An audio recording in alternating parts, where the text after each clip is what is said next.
know something else that you should before you leave Kenya?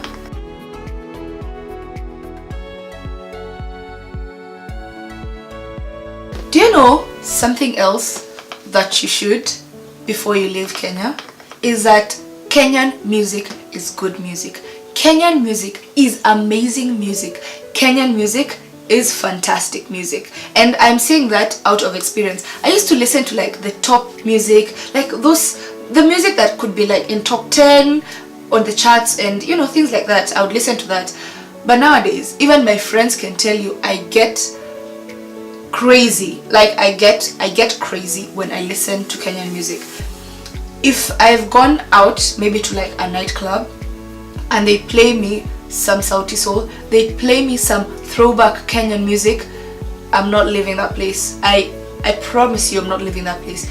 Every day of my life since I left home, I have listened to Kenyan music. I know right now it really feels like I'm actually exaggerating, but when you leave home, you'll actually grow to love Kenyan music. It happens naturally, to be honest. And you may find that your whole playlist is oversaturated with Kenyan music, even the music that you never ever wanted to listen to. And that's how it is right now. So you need to know that contrary to most people's opinions, long distance friendships usually work. I have so many friends that have grown closer to me ever since I moved. They were close, but now they've grown closer. I think that the distance has actually made us closer.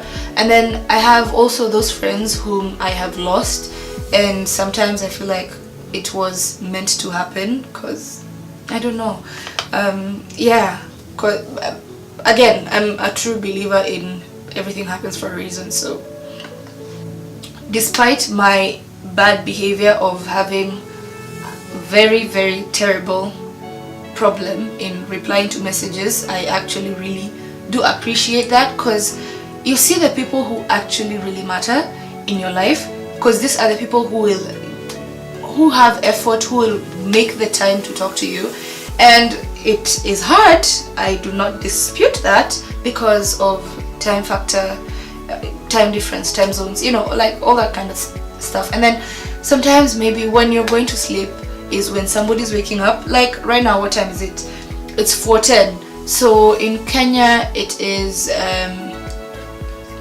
it's 7:10 in the morning. So when I finish this video, I'm going to bed. So that's when most of my friends or my people will be waking up in the morning. So it is really hard, but actually it does work. And one thing you also don't know is that you grow closer, and you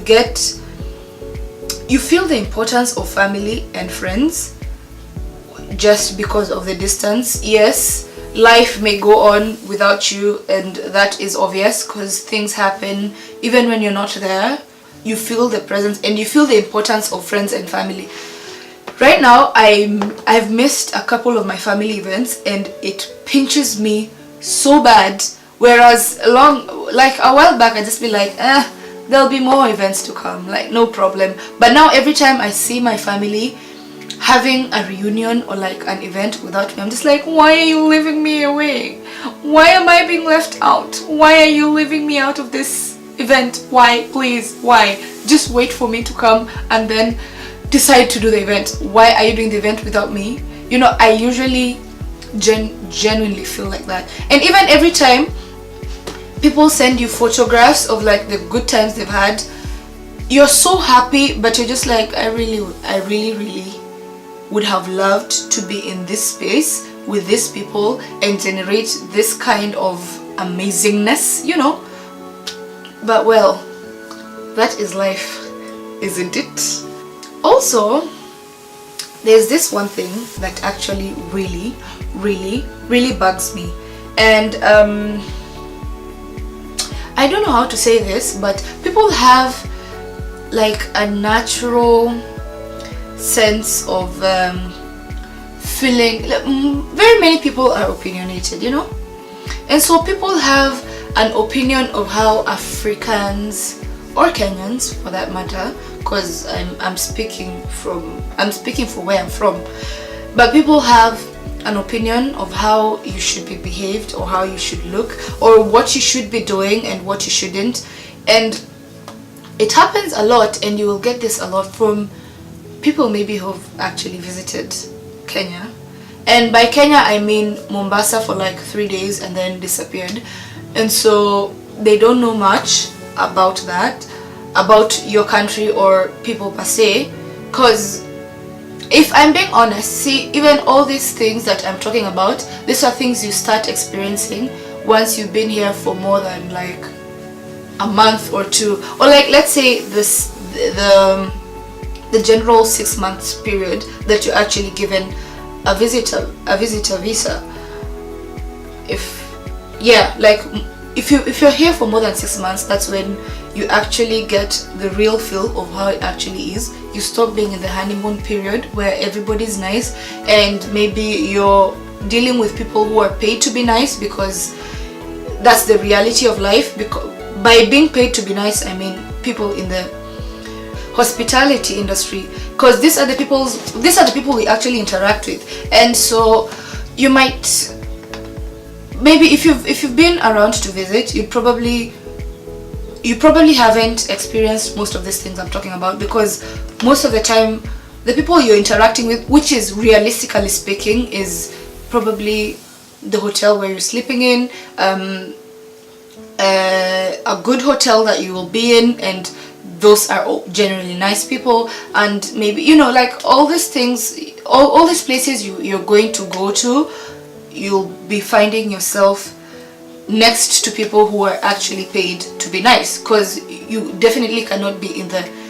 hospitality industry if you're not a welcoming or like a nice person, because first of all you'll not have clients anymore. But well, I'm just saying. Anyway, people do have opinions of you. Do you know there's a time, so many times I talk to people, and not even to go, even taxi drivers, and we just have like a conversation because they're taking me from point A to point B, and then just having a chat. And then after all, because people are inquisitive in nature, so somebody asks you, where are you from? I'm from Kenya, obviously. And so how long have you been here? I've been here less than 5 years, or or less than a year. And the next expression is confusion. They're just like, oh, you really have a nice, you actually don't have an accent. But how do you want me to speak? I don't have to have an accent to be African. I don't have to have an accent to be Kenyan. And this is something that has reached a point of irritation. First of all, because we were colonized by the British, so we have a higher chance of knowing good English, and because also our education system is in English.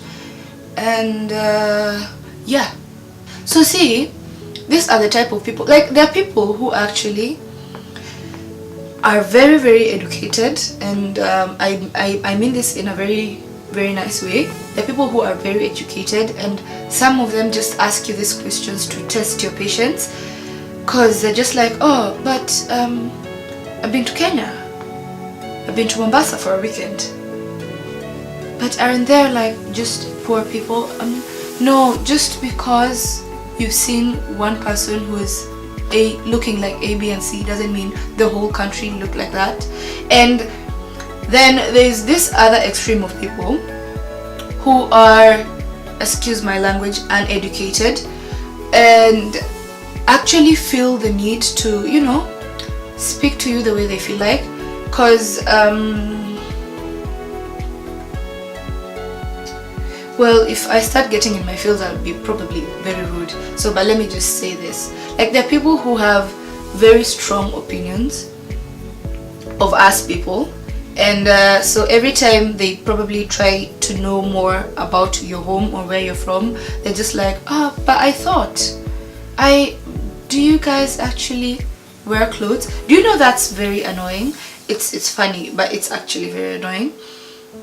And then there are others who actually ask you whether you leave your clothes in. The airport when you get home. Yes, if you leave your clothes at the airport when you get home and then you stay naked and be next to monkeys and then come back, that is the most irritating thing you will ever hear in your life. And that's why I said I feel very well when I call out these people. I'm just like, no, stop it. Because if you say my country looks like this, does that mean? And then there are even people who have the audacity to ask if I speak African. Well, first of all, do you speak Europe? Do you speak North America? Is that a thing? Do you speak Australian? Do you know? Do you speak, why should I speak a whole continent? Why? Please give me the reason why I should speak a whole continent called Africa. Okay, this is me getting mad. I think I should finish off here. I do not by any chance want to discourage anyone from coming here. I just want you to know that these are the things that you might expect. If it doesn't happen to you, that is amazing and I'm so happy for you. But if it does, this is just to tell you that you're not alone. You're not the only person who has experienced this. This is how it is, and it's going to be okay in the end, because it always does. It always does. And yeah, please leave me a comment down below if you don't mind. Let me know what are the things you've experienced abroad, and if these are the things that you've experienced or something that I haven't talked about, let me know down below. And because I feel like this is a video that's going to actually help someone, because these are things we don't talk about. And I understand the fact that we're very conservative in nature as Africans, as Kenyans, as, you know, whatever we are. And help someone, because there might be somebody who's about to travel and pick the bags and they don't know what to expect. And to prevent things like mental health issues and people suffering from things like depression and all this kind of stuff, because it does get to that extreme. So to prevent that from happening to someone, just let them know, like, has this happened to you? Let them know in the comment section down below. Has this happened to you? Has this not happened to you? Is there anything that I haven't mentioned that has actually been happening to you, or like has happened to you if you've been abroad and gone back home, or if you've been abroad and you're still staying abroad? Or just let us know how is it?